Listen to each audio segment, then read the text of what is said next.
Welcome back to Ribbon Candy Hooking. Tired times here while I try to put the book together. Jay is trying to photograph these pieces for me, and guess what? He just brought this piece into me, and I had forgotten to hook this tiny bit here. This is my Chagall piece that I hooked myself. Incredibly, there is one blue loop that is missing. So we are going to do what rug hookers do, and we're going to figure this out really quickly.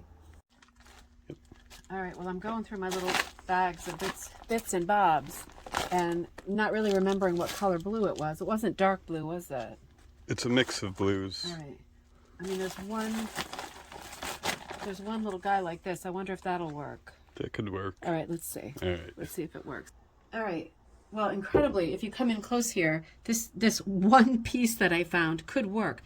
You can see that the piece I used was like a multi that I dyed. And I'm guessing I don't have any more of that. So let's really quickly, while we're together, see, I don't have this on my frame, so it's not going to be as easy as usual.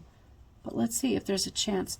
I mean, all it's got to do is fill the space, right? Because when I looked at it with my bare eyes, well, not exactly, I have my glasses on, but when I looked at it, I didn't even see the hole.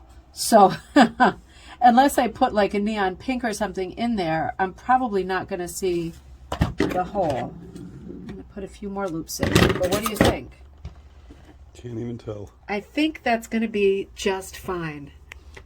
Rug hooking solutions here the sloppy way. I will see you next time at Ribbon Candy Hooking.